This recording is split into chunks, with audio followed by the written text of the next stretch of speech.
welcome to another episode of Christian Ricky. And today I have a special guest. I am joined by GC. GC is a man of God whose passion lies in connecting people. He connects people through the love of cars. He loves cars and he just connects people, Christians, believers with other believers. He's also part of like the Kuma Run where they run together, and he also connects people through his love of running.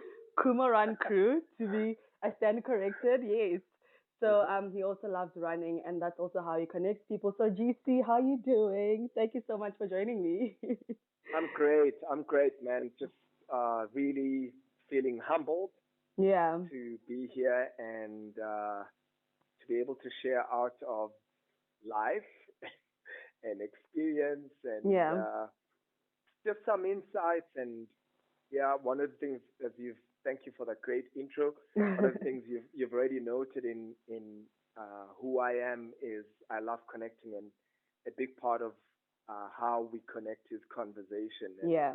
so I'm grateful for this, and I'm hoping that hey man, if there's one thing that somebody can pick up out of this that'll be helpful for their journey, that'd be great.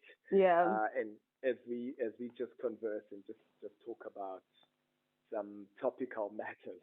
Yes. Because these Yeah. conversations need to be had, and we Yeah. are all for it. Just that most of my listeners are actually guys. Most of my listeners are Whoa. guys. Yeah, right. And I thought Right. it would have been ladies, but when I was checking the stats, it's guys. So I'm sure the guys are very happy to have a guy come through and just share a guy's perspective on the conversation that we've been having on relationships. And the Yeah. first thing that I Yeah. wanted us to talk about was because we tend to look forward to being in a relationship, finding bae, and all of that. And we then end up forgetting that we also have to work on ourselves before we can meet Mm. that person that God brings us. And I wanted to just ask you, how should singleness look like? What are we supposed to do while we're single instead of just like sitting and just waiting for God to bring bae and just like do nothing because all you're looking forward to is finding bae? What is our singleness supposed to look like? Yeah, so that's quite an interesting one.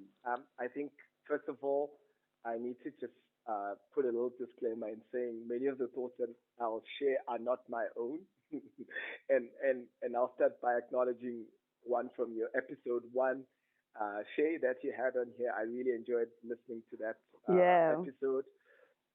One of the things she spoke about, and I think it's pretty important as we start in focusing on what singleness should look like. I think what singleness is, and before maybe we even talk about what it is, maybe let's talk about what it's not. Yeah. Um, and that it's not a place to be endured. It's not a station. It's not an in between, Mm. as we can sometimes treat it. Um, it's not an illness. It's not ICU where you hope Yeah. you'll eventually leave. It's also not school where you can't wait to get to matric and get out of school and wearing uniform. It's also, to use another analogy, it's not a place to endure.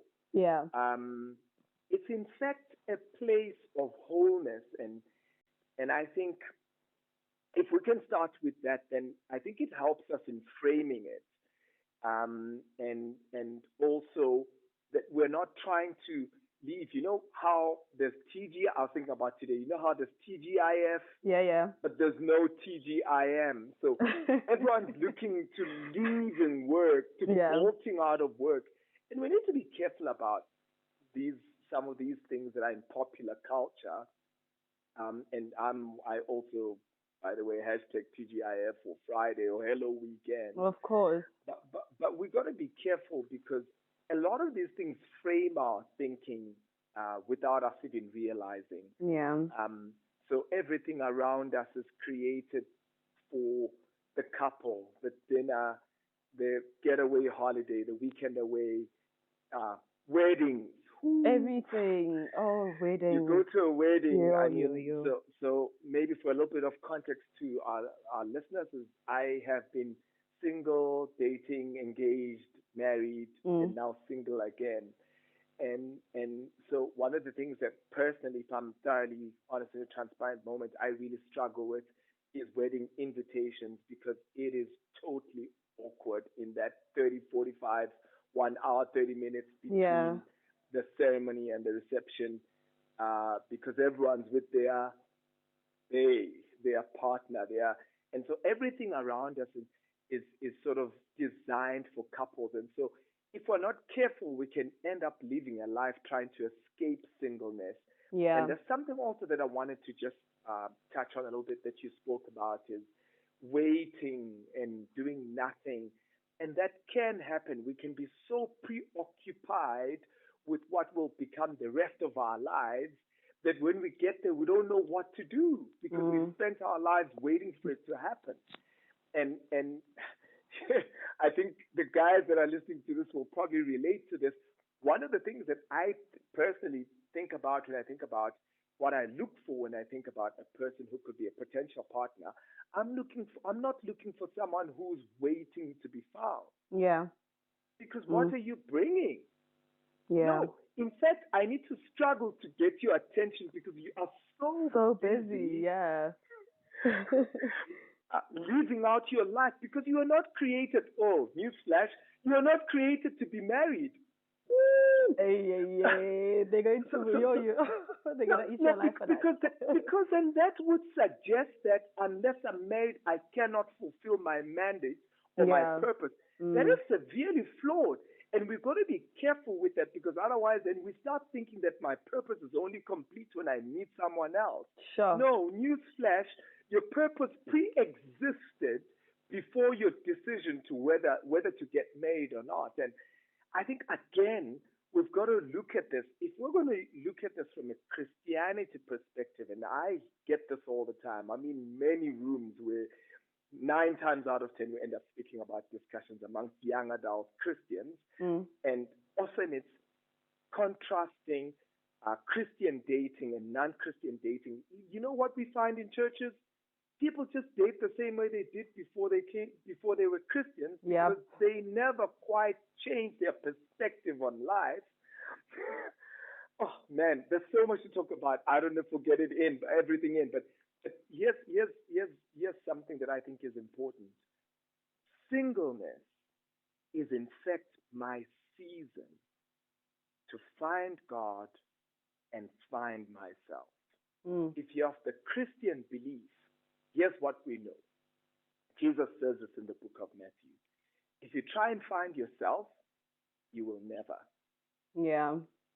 But if you find me, you'll find both me and yourself. My life only makes sense through the lens of the Bible, which is our creator, constitution, user manual for my life. If I don't use that, I create a flawed idea of what I think I am based on experiences, what people tell me, what I like, my senses, what feels good. It feels good, just do it. Yeah, except I didn't create myself. Yeah. Someone more intelligent than me created me. So if I'm gonna find my purpose, my gifting, where I make the most impact, I've got to do that in God. And there is no better place to do that than when I'm single. By the way, can I just say this? When you get married, that doesn't end. In fact, what happens is it's brought into the spotlight, Yeah. especially for us guys. Let me speak to the men here for a minute. As the leaders in the home and in our marriages, our wives, the Bible speaks about the wife being a helper, Yeah. much like the Holy Spirit is a helper. But it speaks about the wife being a helper. And so the question is, what is she coming to help me do? Yeah. If I'm not And doing so we, anything also. uh, Yeah. well, well, if I haven't spent my life seeking God and finding my purpose and finding my Mm. gifting and finding impact and actually resourcing it and growing in that area, what am I looking forward to? Because the moment we get married, and this is where we get frustrated wives, because wives come ready to work. They're ready to like, okay, let's Let's go. When we're go. buying a house, Yeah. which house are we buying? Where are we moving to? And Mm. where are kids gonna go? And you're like, huh? Like you're Yeah. just bringing pressure to me. Yeah, because I never grew up. I'm the same 18-year-old guy that just turned 35, but I've never changed in my thinking. Yeah. I still think like an 18-year-old. All I'm thinking about is pleasure Mm. and no purpose. And Sure. so, sorry, I've taken a long loop, but here's the point: is singleness. There is no better time. And I'm gonna quote some scripture now a little bit. And this scripture, single people don't like to hear it. I actually was speaking to a friend this past weekend who said to me, I traumatized her when I shared the scripture with I her. can't wait to hear it. Which one is it? In the book of First Corinthians chapter 7, the Apostle Paul is writing about singleness. And he says this, please, my paraphrase. He says Mm. this, if I had it my way, you'd all be single. And he explains why, because obviously no one wants to hear that, because Of no one wants to course. be single nowadays. But he explains why, and he says this. He says, because when you're single, and I'm paraphrasing out of the Message translation, paraphrase, which I think puts it so beautifully, in saying, when you are single, you can focus on simply pleasing the master. Mm. When you get married, however, you then get involved in all the bolts and nuts of marriage. In other words, Yeah. there are all kinds of little details that come with the package of pay. No, pay doesn't come with just pay and change of relationship status and life posts, goals and Yeah. sunsets. That's only five, maybe less, 2% of your lifetime with pay. The rest of the time, Bay comes with all kinds of other things that will involve you. Now, if you weren't doing that already when you were single, you won't do it when you're married. Of course. And so, what I do now, this is a thought by Pastor Craig Rochelle, which I love a lot. He says this: when do we prepare for marriage? Today, not tomorrow. Yeah. Because what I do today will impact who I am when I'm married tomorrow. That is And so so true. I find that a lot of us want to not be single, but a lot of us don't realize that not being single means you'll be married. Yeah. Well, at least if you're Christian, right? And that Mm. it's permanent to one person for the rest of your life. And so instead of making our decisions driven by passion, we start making our decisions driven by purpose. And that changes everything because it changes what dating is, what dating looks like, Yeah. why I date, how long it's going to be, and how I find a dating partner, and what. So, so, so, so it's got to start there in saying, how do I understand God? How do I understand my purpose? How do I understand what not being single is? And so marriage is a whole different thing, but I think many of us don't prepare for marriage. We find ourselves thrown in the deep end with marriage because we didn't want to be single. Yeah. Hmm. Yeah. So now, do you think that then you find your purpose, and you're spending all the time with God, and God is showing you your purpose. Um, in Does God connect you? Okay, let me not say connect you, but does does your life partner is your life partner someone whose purpose kind of matches yours or makes sense with your passion? Because I'd assume that the whole point is for us to come together and our passions just, you know, kind of become one, and then we just push this thing together. I don't know if that makes sense. Yeah, so I need to be careful here because, I just don't know especially if what there are you think. people listening here that are married, what I'm talking about is theory right now because Yeah. I'm single trying to find my way too. But with humility, I would say this. that number one, I don't think that there's a one size fits all, Yeah.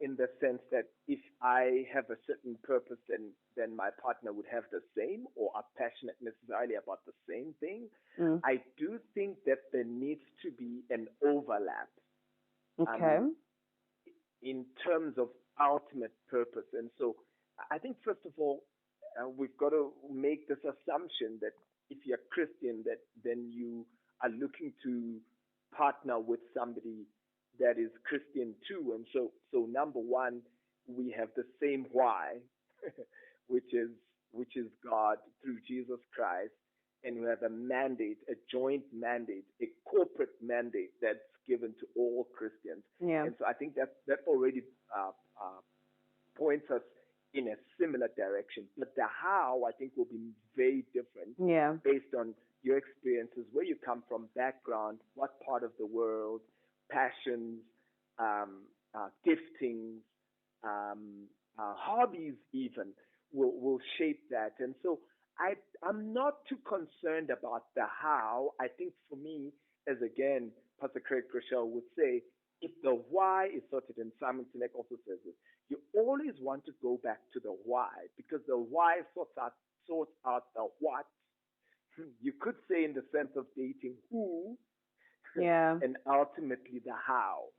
I think too many times in dating, I've found people in Christian circles that are so worried about the how that they've missed why we do it. So I think for me, it's pretty important that we start there. The why points us in the same direction.